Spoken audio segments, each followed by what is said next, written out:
Nürnberg in Germany. He directs the chair for dynamics, control, machine learning, and numerics, and is the speaker for the Center for Mathematics of Data. Before moving to Germany, he served as professor at several universities of Madrid, not the Basque Country. He was also the founding scientific director of BCAM, the Basque Center for Applied Mathematics in Bilbao. And since 2016, he has directed the chair of computational mathematics at the Dusto Foundation in Bilbao. Professor Zuazua has received several prestigious awards throughout his career, including the CIM-WT and Idalia Reid Prize, the Euskadi Research Prize, and 3 advanced grants from the European Research Council in 2010, 2016, and 2022. And so his impact on our research field is substantial, with over 300 papers published in leading scientific journals. He has mentored 30 PhD students, as well as numerous master's students and postdoctoral researchers. And today he will speak to us about control and machine learning. And before I give the word to Professor Zuazua, let me just mention 2 practical aspects. First, this talk will be recorded. And second, we encourage you all to use the Zoom chat here for questions and constructive comments. As hosts, Joachim Sennes and I will curate the incoming questions, and we'll have a Q&A session, if time permits, at the end. So with that, let me give the word to you, Professor Zuazua. Thank you. Thank you, Marie. So this topic of artificial intelligence, machine learning is growing very fast. I remember the first time I was in contact with the topic was when we started the second ERC dynamic control. We were doing that at the Deusto University in an engineering school where, plenty of colleagues are on the field of computer science. And I was always surprised that their approaches to tackle very relevant problems, often related also to, the management of natural resources or the urban design in the city of Bilbao, consulting to the city hall and the public administrations. Their approach to the problems was totally different to the one a traditional applied mathematics will take, based on classical continuum mechanics, PDE modeling, and then computational mathematics. It was very much driven by models based on, say, neural network modeling, data-driven ones. Then in 2019, I moved to Erlangen to run this Humboldt chair Marie was mentioning.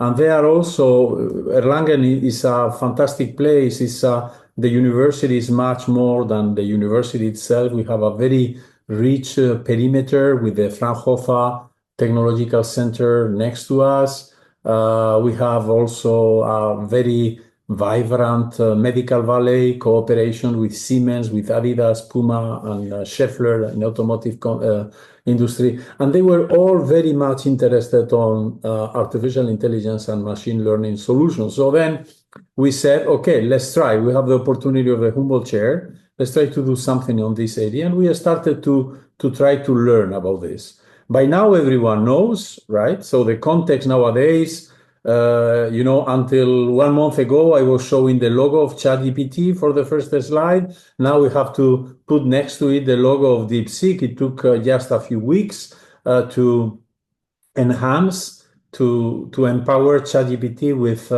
with new architectures, with new training ideas, very much also inspired on the classical theory of control through reinforcement learning by human interaction. So these are tools that now are part of our daily life, the same as 25 years ago Google browser started, or maybe 40 years ago we all started using email or LaTeX for editing mathematical manuscripts and so on. So the revolution ongoes, but a significant part of it has already affected the way we live and the way we work. And this has also been recognized by the Nobel Foundation. For instance, 2 of the Nobel Prizes last year went to individuals having very much work with or for machine learning and artificial intelligence. Geoffrey Hinton, Nobel Prize in Physics. You see the mention, they refer to machine learning with artificial intelligence, and the Nobel Prize for Chemistry, they refer to AI to solve a 50-year-old problem predicting proteins and complex structures. Okay, maybe first time we see this happening, we might think, well, it's surprising, but in fact, it's not, right? So machines were able to defeat Kasparov on chess long ago. Much later, the machines were able to defeat humans also on the Go game. So why not on science? This is something that's already occurring, and we have to be ready for this. So we have to prepare ourselves to try to build or to walk through this emerging bridge between mathematics in particular and machine learning and artificial intelligence, and more broadly in science and technological transfer.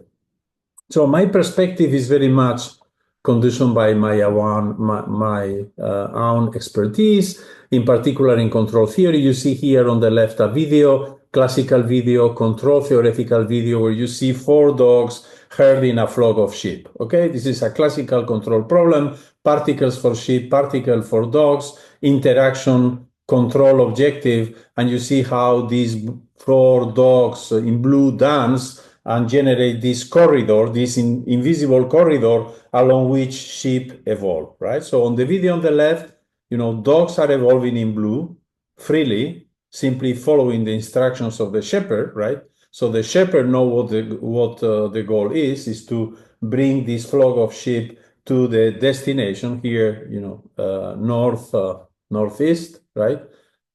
Sheep, they simply behave by the repulsion force they feel instinctively towards the proximity of the dog. So whenever the dog develops a given moving strategy, sheep try always to be as far as possible from all surrounding dogs. They also want to be together. They like to be together. So there are this combination of attraction in between the different sheep and the repulsion towards the proximity of the dog that makes that, in case we are able to figure out that dogs have to develop this kind of oscillatory coordinated dance, this will lead sheep to spontaneously move from their original position, comfort position, where they simply were standing, resting, into a more active dynamics in which they enter the gate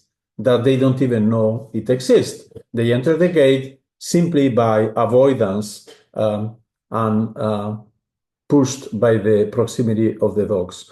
On the video on the right is rather the simulation of a deep neural network to which we have requested, please classify data according to labels. So we have here a cluster of data.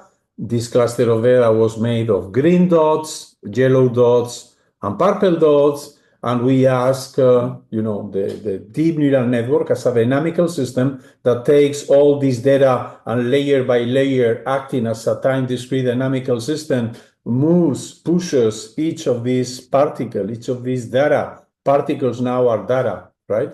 Are moved towards a destination, and you see how spontaneously clustering emerges. Purple with purple, yellow with yellow, green with green. So when you see the 2 videos, if I didn't say that this was control theory and this was machine learning, probably we could have all accepted that these 2 videos belong more or less to the same family of dynamical systems for particle motion under the action of some control forces. Maybe what distinguishes the video on the right with respect to the video on the left is that here on the video on the right, you don't see the controls, right? So here the controls are clearly these 4 blue dogs, while here in the second video, we just see the free dynamics that this deep neural network that is evolving like a time discrete, non-autonomous dynamical system experiences. But we don't see here the controls. So our point of view, and this is why the fields of control, this is one bridge along which you can connect the fields of control and machine learning is that here also in machine learning there are controls, except that normally we don't draw them. We don't pay attention to what they are. These are simply the parameters of this deep neural network that they have been trained, they have been pre-computed offline, so to guarantee that the deep neural network is able to do this classification, realize this classification task successfully, okay? But as soon as we realize that here also there are some controls, even if they are not represented, they are hidden on the system, then we see that the two fields are very closely connected. Now, oversimplifying, how does machine learning work, differently to what we are used to do traditionally in computational mathematics, in which we are always inspired first on a model coming from mechanics or from continuum mechanics. Heat diffusion, wave propagation, Schrödinger equation, Maxwell, whatever it is the model, we always start with a model. So here, there is no model. We simply adopt an architecture. So here I have shown you an architecture in which I have a neural network, a small neural network with 1, 2, 3, 4, 5, 6, 7 layers, a width that is, like switching, is evolving also with 4 dimensions, 2, 4 dimensions, 3, 4, 5, 4, and so on, like in an accordion, right? This is the width. The total width will be here 5. The depth will be here 7. So this is a very simple and a small size neural network. So you see, this is just a graph, right? We could say that a neural network is just a graph. The connections are here plotted also, right? They are drawn. Maybe what makes really neural networks to be very different to traditional graphs that can be represented and analyzed by linear algebra tools is that in each of these nodes that are called now neurons, we also have the possibility of basically turning them on and off, right? Like in classical control theory by, using Bambam controls. And this is done through a nonlinear activation function that is, acting on each of these nodes. So we can say that a neural network is just a linear graph together with the possibility of turning on and off or regulating the intensity of this neuron with total freedom. Okay, very good. So once this is done, the question is simply to try to compute what are the optimal parameters so that the network is always able to fulfill the task. So what are the parameters? The parameters will be basically the intensities of these connections, right? So this is just in the connectivity matrix, we choose the intensity of these connections and also the intensity with which we want to activate each of these neurons within the system. So these are the three parameters basically per neuron. So in total, we have a finite number, large but still reasonable number of 3 parameters in order to train this neural network.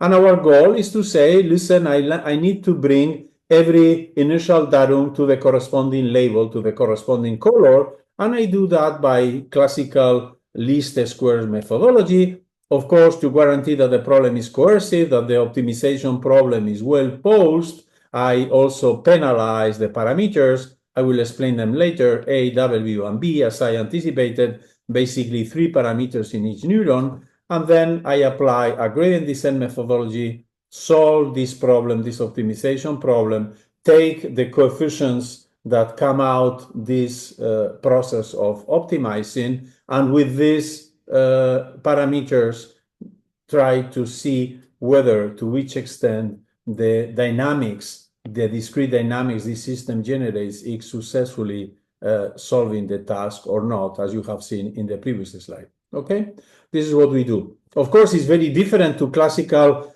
PDE optimization and inverse problems that we are all used to. So here of course, you are very experienced on this. You don't need examples, but I just took here, some of the plots we did a few years ago on a paper inspired on sonic boom minimization for the new generation of supersonic aircrafts, in which you have to invert basically time on a nonlinear Barger's equation, Barger's like hyperbolic equations in which shocks arise and therefore the time inversion is not well defined. These are processes that are time irreversible because of the emergence of shocks.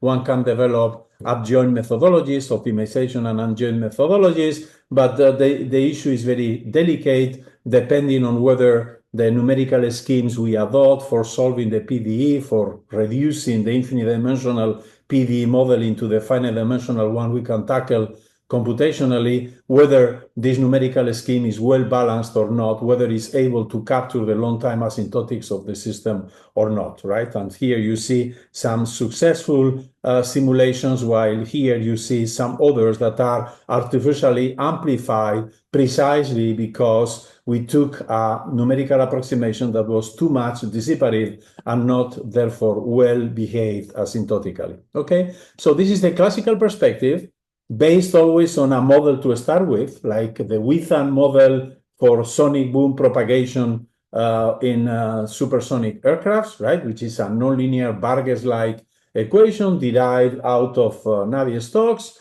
while in the context of machine learning, we start with this rather simplistic perspective of saying, listen, I take a sufficiently large neural network, right, with the freedom to choose all these activation coefficients and connectivity coefficients, and let's do how far we can get, okay? So now, when getting into machine learning, for instance, in ChatGPT-3, which is the previous version, I think the last one is ChatGPT-4, but in ChatGPT-3, you know, the presentations you can see, for instance, in this channel, 3 blue, 1 brown, that I strongly recommend, in particular, to share it with our students in master and doctoral courses. In that ChatGPT-3 version, the number of parameters of the neural network is of the order of 175 billions, right? So we are indeed doing something that looks like simplistic in the sense that we are minimizing a continuous and coercive function in a Euclidean space of finite dimensions. And yes, the number of dimensions is finite, but it's of the order of 175 billion, certainly much more than you know, the number of dimensions that we can have a reasonable intuition for. And the other aspect that makes this problem, so the course of dimensionality is intrinsic to the large language models and the models applications of artificial intelligence. And the second difficulty in this context from a math perspective is that because of this nonlinear activation function, although the cost function that we were minimizing looked very nice, quadratic, was inspired in least squares, the fact that there is a nonlinear activation function involved in the model makes that the cost functional to be minimized is not convex, because as you know, composition of convex functions is not necessarily convex. And therefore, we are also dealing with the devil of non-convexity, which makes, of course, the search of the minima, of the optima, much more challenging, especially in very high dimensions where we have a very little, very vague intuition of its geometry, okay? So then, in view of this panorama, as a mathematician, when I started to work on this, I said, well, what kind of things we can do as mathematicians, right? Of course, things are going very fast. We don't expect to, you know, to defeat ChatGPT or DeepSeek, but we can probably try to answer to a few questions. So one of them is, why is this working so well? The second one is, can we use these ideas in the context of PDE, numerical approximation, the topics in which we have been working for the last decades? And then more generally, what can applied math learn from all these new emerging ideas and tools? Okay, so now why this works well, in principle, one could say from a pure math perspective, say, listen, all this works well because there is the so-called theorem of universal approximation. So the theorem of universal approximation is just a density theorem. This is what we say, density in traditional functional analysis. So Wiener, Norbert Wiener, back in 1932, was the one who observed in this long paper, 100 pages paper in Annals of Mathematics, it was the one who observed that, listen, if you take a finite combination of Gaussians in which you let me, translate the support and also amplify its amplitude, right? So just move the support and then choose the different possible needed amplitudes. With this, you can generate a dense set of functions. So by doing this, he was inventing, in some sense, the field of nonlinear approximation. Why? Because in classical linear approximation, we take a basis, Fourier basis, Galerkin basis, right? Polynomial basis. The basis is fixed, and when we just regulate the coefficients that we want to place, we want to, to put how much intensity we want to put in each of these basis elements. So here in the theorem by Wiener, the Gaussian has to be placed according, in a goal-oriented manner, according to the requirements of the function we are trying to approximate. So it took, from 32 to 89, it took like 57 years until Sibenko published this paper in the journal Math Control Signals and Systems that started precisely that year, right? In which he said, listen, what Wiener was doing, I can also do it myself by replacing the Gaussian by this sigmoidal activation function, which is closer to the way we understand brain is acting, either, activating or turning off each of the neurons of our neural system. So this sigmoid function represents much better the on-off, way of understanding the way neural networks should work better, certainly, than this Gaussian. But you see, when you try to apply Wiener to this sigmoidal function, it doesn't work. The proof of Wiener was simply based on the use of the Fourier transform. And he needed an activation function whose Fourier transform was non-zero everywhere. So in that sense, the Gaussian is very natural, because the Fourier transform of the Gaussian is non-zero everywhere, and therefore Wiener could apply the result. So if you take the Fourier transform of this sigmoid that is approaching a Heaviside function, a jump function, of course, this is non-positive. So he could not apply Wiener. What he observed is that he could still prove the theorem of universal approximation in this, celebrated paper, which, by the way, is a very nice example of how powerful functional analysis can be, because the proof can be done very easily just applying the geometric, version of Hambach theorem. And he said, listen, I can do the same under the condition that you let me scale also the x variable. So you don't need only the translations and the amplification, as Wiener observed, but you also need a scaling. You need to stretch or to pull, the slope of this transition function, right?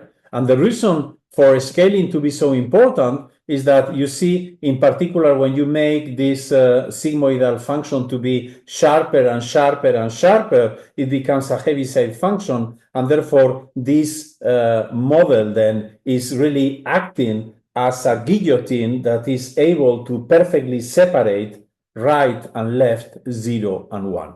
Okay? So this is how the theorem of universal approximation emerged.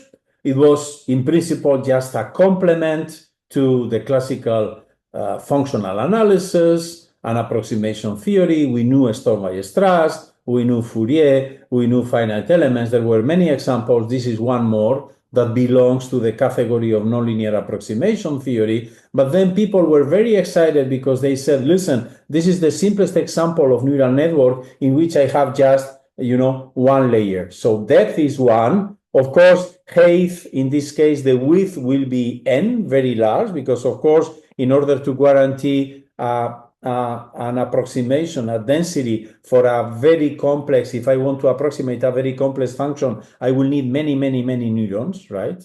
So this is an static perspective, very much as polynomials have to go high in order to guarantee density. Here you will need many, many neurons. So what, at that time, neural network approximation was kind of a static understanding, one single layer, very, very wide. Now, the second ingredient of, how we can understand that neural networks are doing the work they succeed, fulfilling nowadays is the very basic ideas of control theory. So for those that are not familiar with it, let me remind you in just one slide some of the seminal ideas in control theory. By the way, the definition of cybernetics that was coined by a concept that was coined by the French physicist Ampère, then forgotten, was then redefined by Norbert Wiener in 1948 as the science of control and communication in animals and machines. And when you see this definition, you wonder whether this is not also a good definition for artificial intelligence. So the way these problems were tackled, in particular by Kalman back in 1958, was the following. Assume you have a dynamical system driven by the matrix A, and you have a control U acting on the system through the control operator B. So this could be, A could be the connectivity matrix on a very large social network, and U can be just the role of a few influencers that are acting on the system through the operator B in order to generate some consensus on a given topic. And then the question that Kalman was considering was, can I control maybe a very large dimensional system, maybe, the network of all users of, Facebook, for instance? Can I control this huge network in which I have millions of individuals, millions of components out of the action of just a few influencers? And the answer was, yes, you can, if and only if this condition here is fulfilled. The only thing you need to check is whether the rank of the operator B times AB A to the power D minus 1B is equal to D. D is the full dimension of the system, so huge, right? B can be just a column vector. This will be the case in which there is only one influencer, one dictator regulating the whole system, just one actuator on the whole system. So in this case, you see, every time you add one of these columns, at most you are adding one dimension, right? And the question is whether all these components you are adding here are linearly independent so that eventually, you are able to fill the space. If you can, then the system is controllable. It means that you can choose strategically the control action evolving in time in a way that, your system will be driven from origin to destination, wherever they are, and on any time. There is no obstruction. In case this run will be less than D, it will mean the system is non-controllable. Some of the individuals are out of reach. This is what will happen in case there is not sufficient connectivity on this neural network. Okay, so you see that theoretically the issue is solved. The proof, by the way, is very simple. Also, just variation of constant formula, power series expansion of the exponential of A, and Cayley-Hamilton theorem that says, okay, stop at the level D minus 1 because all other powers will be linear combinations of the previous ones. But you see that in practice, things are not that easy because in particular, you will have to compute the rank of this monster, right? Which will be really something very painful when D is very large. And you see that nowadays, tools inspired on reinforcement learning from machine learning are also being developed in order to accelerate the computation, of inverses, for instance, of large matrices, and all computations based on linear algebra. So we see that although in 1958 we could say, well, control theory by then, at least for the system, was clarified through this fundamental theorem, in practical applications nowadays, where we are dealing with, again, very high dimensional systems, we need to go back to tools coming from machine learning. Okay. So two worlds, machine learning, control theory, two classical results, the universal approximation and the controllability result by Kalman. Now the question is, how do we bridge these two worlds? The very natural way to do it is as follows. So you see, this was the ansatz of Wiener and Sibenko, static, just approximation theory. Okay, density, universal approximation. And then people thought, listen, for us, as humans, it's very hard to figure out how in a single shot I have to choose all these coefficients, W for the amplitude, A for stretching, and B for translation, 3 parameters per neuron, times very many neurons, I have so many parameters to choose, right? In Shiba God, right? So many arms that I'm not able to coordinate their action all simultaneously. Let me do it gradually. And doing it gradually means that in every time step, you introduce just one more neuron. This is what is called the residual neural network. And once you see this, you realize immediately, oh, but this is just the time discrete version of this neural differential equation in which the parameters now W, A, and B become continuous. So they are like continuous control parameters of this dynamical system, finite dimensional system of the states,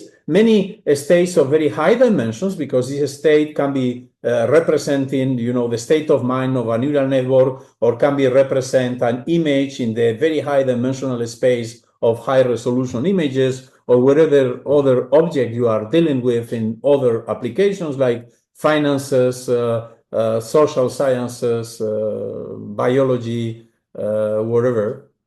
The distinguishing feature of this model with respect to all others coming from mechanics is that this model is purely synthetic, it's purely artificial.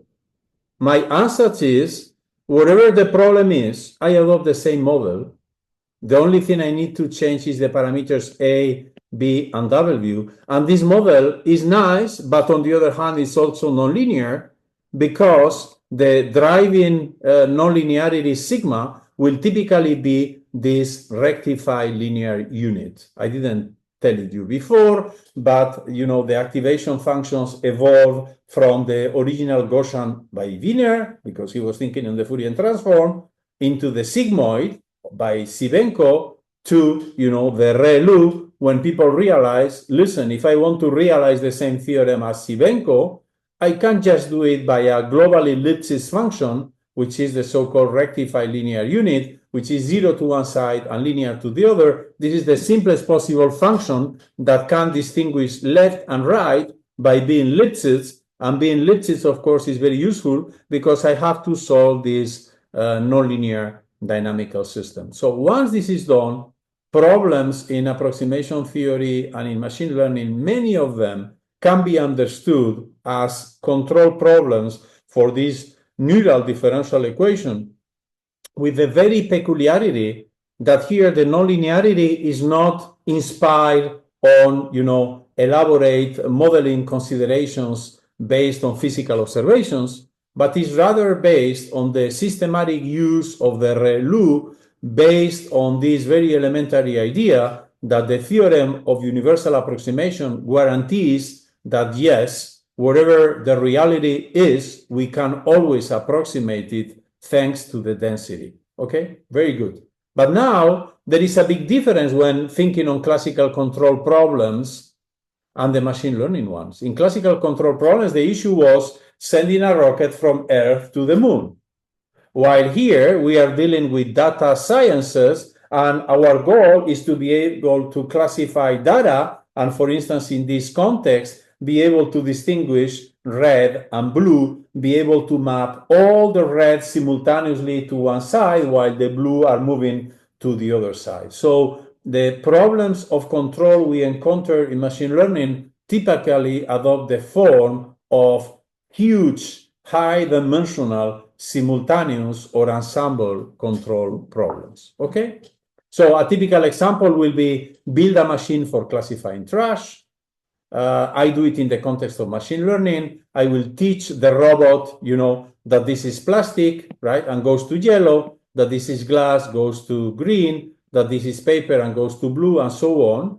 And the way I'm teaching the robot to do that is by building a function that will take all these items and put them in the corresponding container according to the nature of the material, according to their labels. I can, of course, formulate this problem in Euclidean spaces. Each object I take a photo is a number of pixels, then this goes into a Euclidean space of dimension d, depending on the resolution of the image. And then on the arrival space, it is sufficient, for instance, to take a two-dimensional space and then say that, the four different, baskets correspond to the four extremes of the coordinate axis. Okay? Question, can I build such a map? Of course I can, because I know the theorem of universal approximation. But can I do it using these control theoretical tools in a way that the control map, that the map I build is sufficiently simple so to later, rely on this robot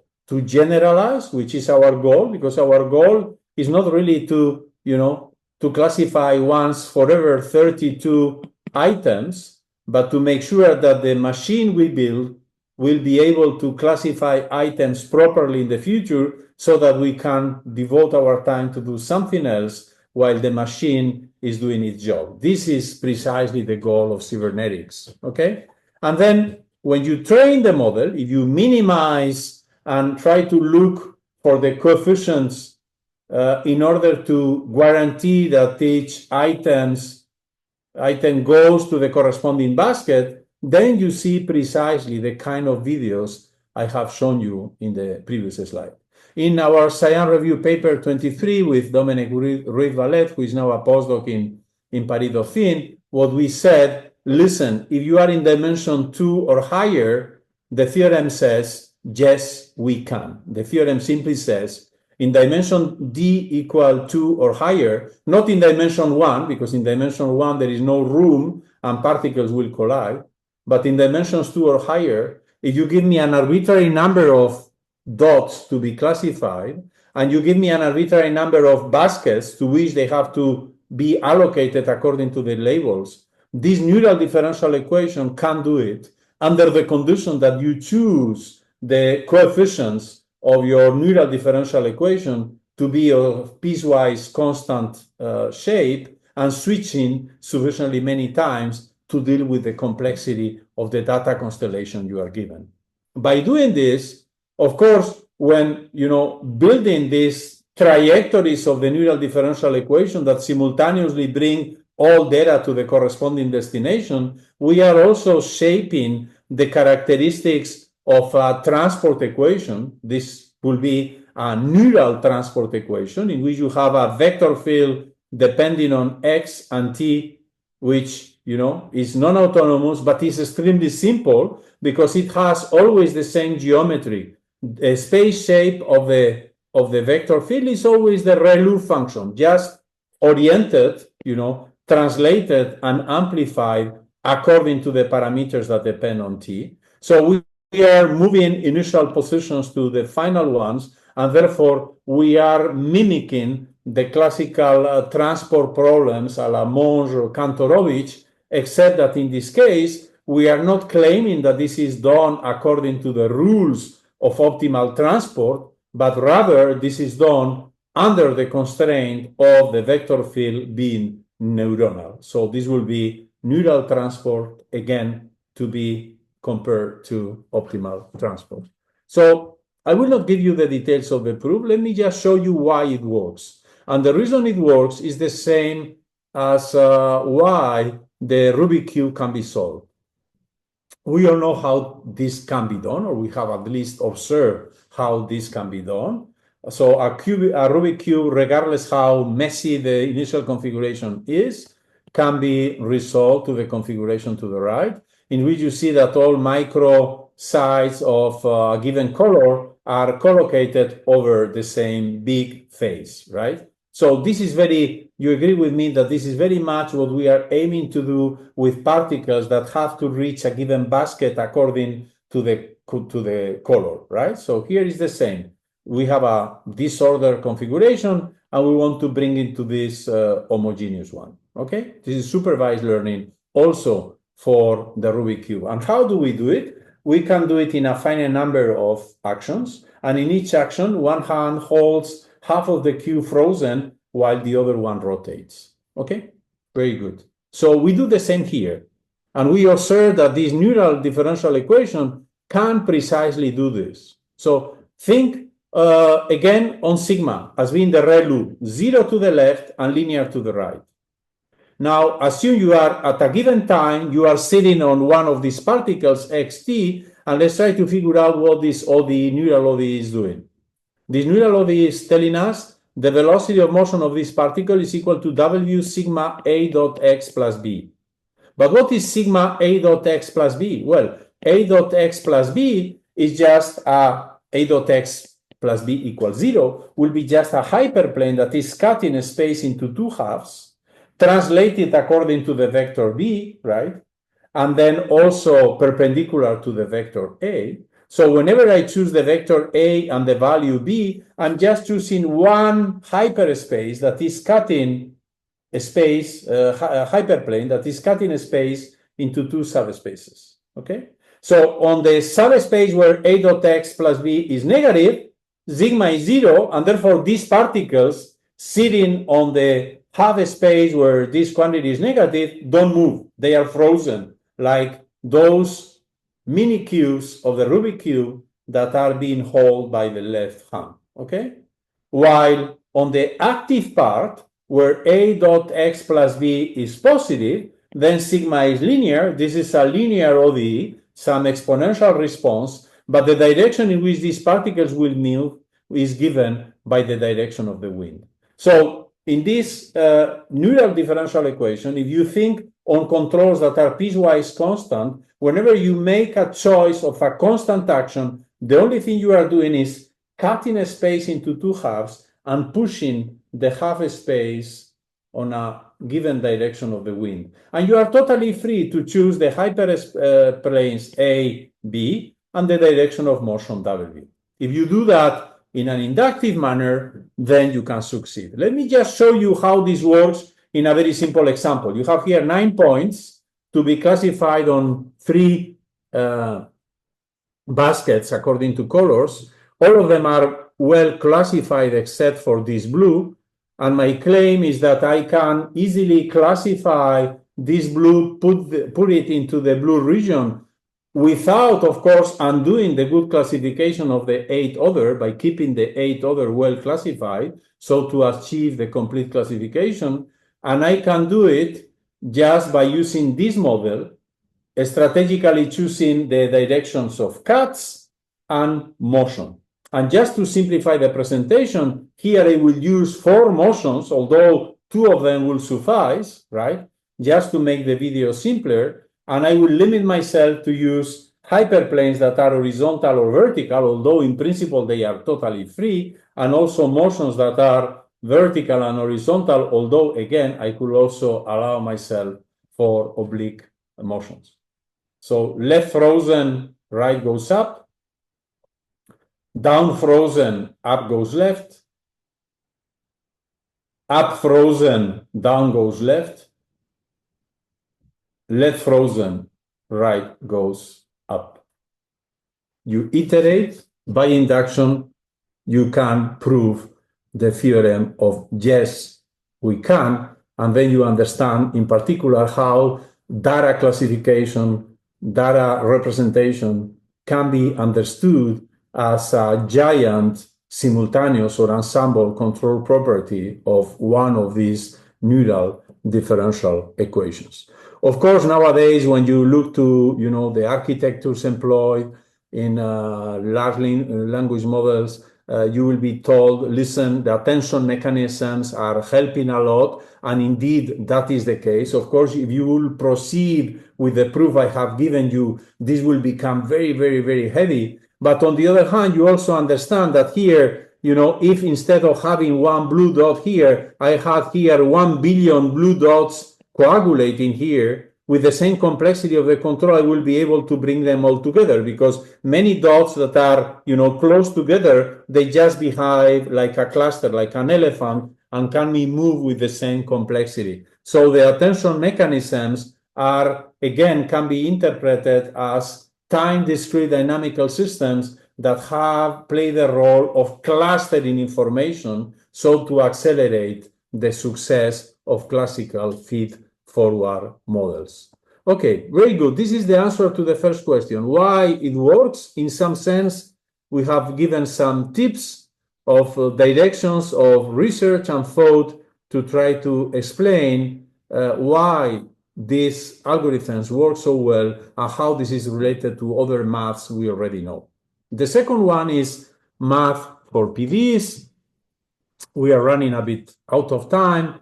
You certainly are aware, but in case you are not, let me just give one-page introduction to the theory of PDEs and numerical analysis. So this is the classical problem of solving the Laplacian. So Hilbert had the vision that this problem should become something simple like linear algebra.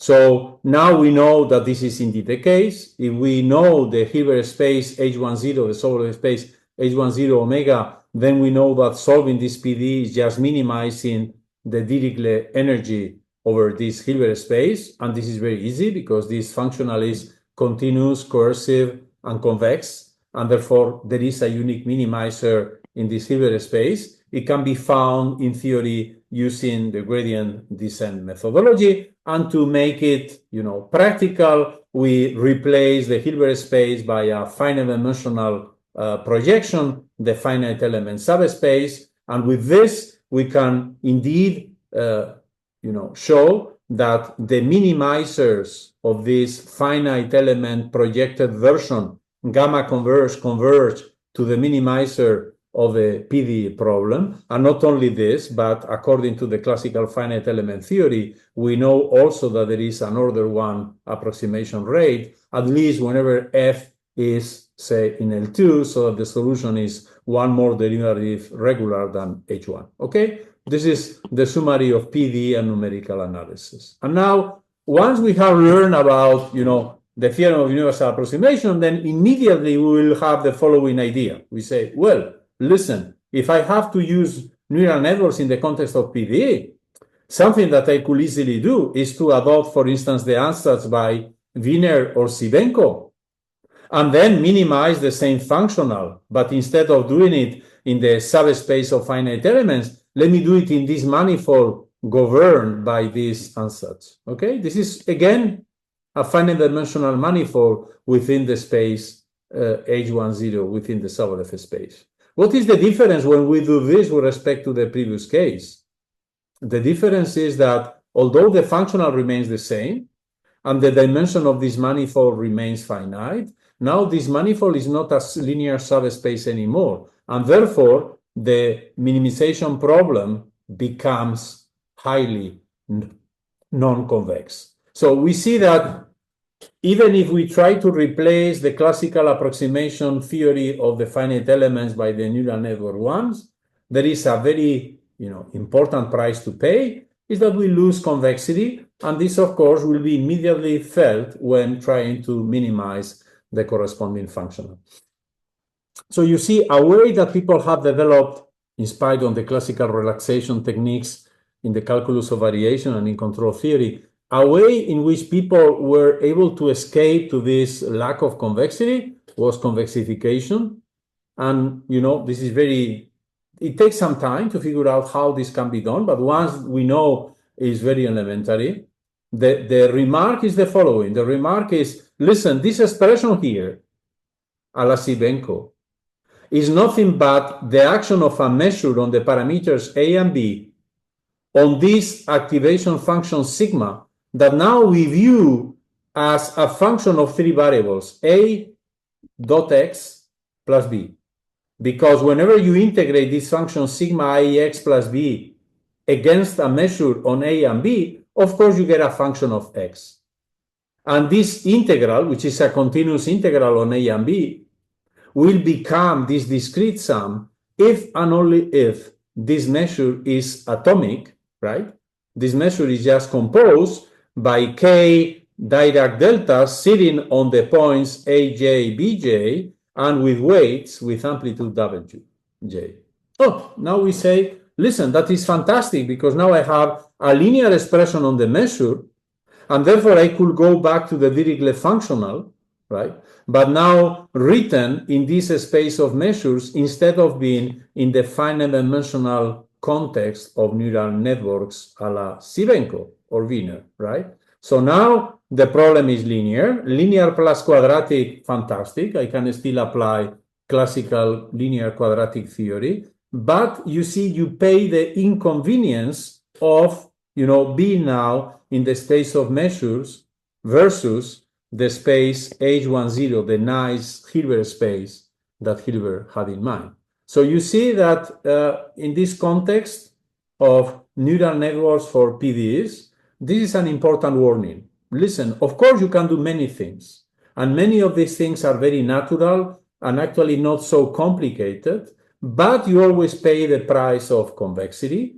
And when you try to convexify, you go back to a problem that is infinitely dimensional as the original one, with the added inconvenience that you lose the Hilbertian setting.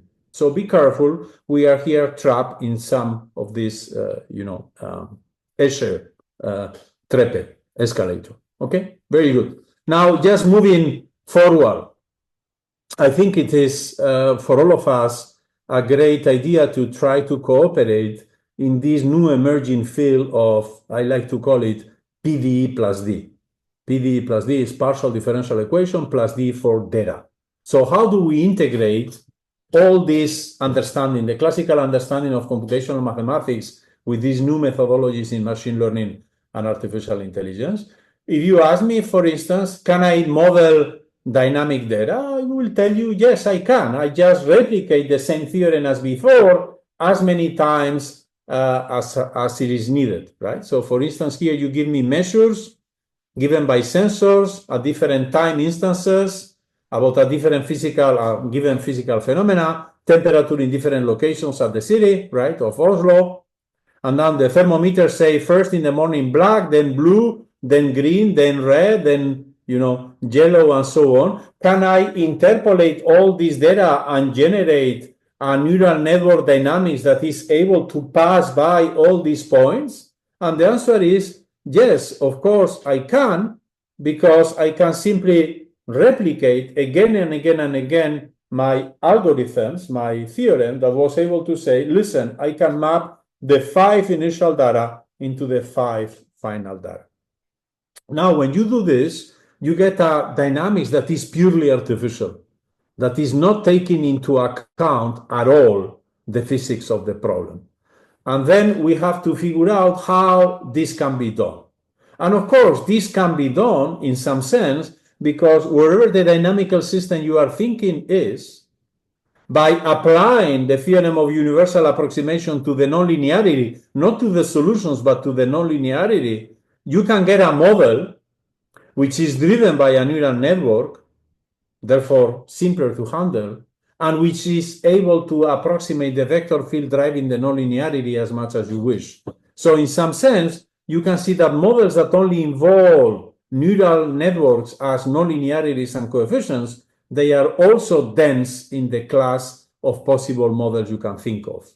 And this is what we have tried, for instance, for this very beautiful example by Doswell. This is a paper in Earth Sciences, Doswell Frontogenesis or Meteorological Sciences. I think it was a journal 40 years ago. This paper is not very well known by the math community, but it provides a very beautiful example of a transport equation in which you generate a tornado-like vector field. So the nice thing about this paper is that it gives you an explicit vector field for which you get an explicit solution, which is leading to this interface that is getting more and more and more complex as time evolves. And we can see that using this kind of ideas, you can get resolutions that are very highly precise. And in particular, we can always implement these ideas in which information that is provided by sensors located in a number of positions allow us to reconstruct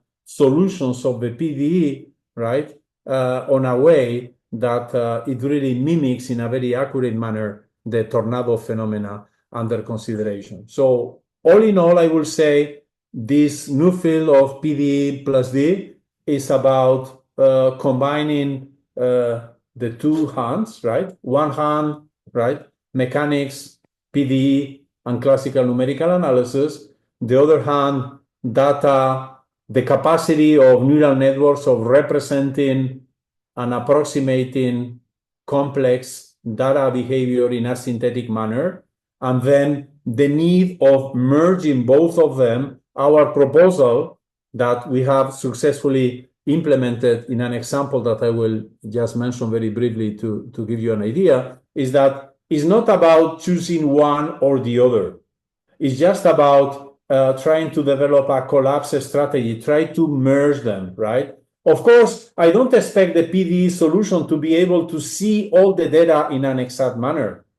And I cannot expect the synthetic neural network that was built, without any physical consideration to behave like a heat equation or like a wave equation. But I can expect to make the distance between the two models to be as small as I wish. And whenever they, collapse, they become as close as they can. It means that I have built two models. I have built a synthetic model based on neural networks that have learned from the physics of the PDE. And I have also built a PDE model that was able to learn the data information contained on this very rich, potentially, data set. Okay? And, I can show you here quickly the results of an ongoing work of our PhD student Thijs Steinberg with our postdoc Lorenzo Leveriani, in which in a simple application of an inverse problems for the Helmholtz equation, in which is just about identifying two coefficients, density and conductivity, we observe that indeed you can just apply the classical approach based on physics. You can apply, for instance, a pins strategy, which will be very much like, doing, as Hilbert said, by replacing the finite element ansatz by a neural network one. Or you can implement this hybrid strategy I'm telling you about, in which you employ the two models and you push them to get closer and closer together to integrate the know-how on each of them, and you see that the results are superior and closer to the ground truth, as it can be observed also here on the behavior alone training, because you see that the fact of keeping the two models together in the training process allows for the hybrid model in dotted green to learn longer, while the others, of course, they have the tendency to saturate much earlier, simply because they understand one of the walls, right? So data-driven modeling ignores PDs, PD, numerics ignores data. Therefore, merging is the solution. Integrating multiculturalism is the response. Thank you for your invitation again and for your attention. We can, if you wish, we can discuss a little bit. Let me just show you a slide on the perspectives that I had, so this can maybe motivate the discussion in the coming minutes. Thank you. Thank you so very much. This was an absolutely beautiful and very inspirational and insightful talk. Maybe I can give the word over to Joachim. Do we have time for maybe one or two questions for a few minutes? Yes, we ran a bit over time, but we have at least the time for, can do one question from the chat. Regarding this kind of the last topic of your talk, this PDE+D approach, there you somehow have to balance the weight you put on the information from the PDE and what you get from the data. Do you have any thoughts about how this balance should be made? Are there any guiding principle on how these two should be merged? Yeah, probably to begin with, one should think on this balance. That's a very good idea, right? We are adopting the perspective of multi-criteria optimization, like a Pareto kind of game. Therefore, I think we should consider these parameters as being hyperparameters also to be trained. That will be my guess, right? So, but of course, one could a priori assign a weight to each of the models and say, well, I believe that my model is 90% reliable, while my data only deserve 60%, credibility. So I could weight them 6/10 versus 9/10, but I think this will be totally heuristic. So probably the answer will be just let the system self-regulate, right? This is actually, I think, one of the if I can share this, I think it's called the bitter lesson, right? Probably you are aware of this principle or this paradox of Okay, so this is a lengthy text by Rich Shatton, but the bitter lesson says, listen, contrary to what scientists thought, that by doing more and more sophisticated analysis and putting more math, we will succeed better with, artificial intelligence. It was giving the computer the freedom to search optimally in a higher dimensional parameter space with richer architectures that led to the present revolution. In that sense, I think applying the same principle as the bitter lesson, which after all has a positive, side, I will say that the best way in which I will think on weighting physics and data on this hybrid collapse strategy will be let the computer doing by allocating a hyperparameter to this task. Thank you. Thanks to you. Yeah, I think we are over time already. Should we, Maria, do you think we should? Yes, I think we'll round it up here. So Yeah. I will say thank you so very much again, Professor Zuazua. Thanks to And you. thank you to everyone for joining. And I hope to see many of you again in 1 week. And let me check my schedule. Next week we will have, drumroll, same time next week we will have Paola Antonietti from Politecnico di Milan, Mox speak. Very good. Thank you and have a good And afternoon. next week with Paula. Okay, bye-bye. Cheers. Thank you. Bye-bye. Thank you. Thank you. Cheers.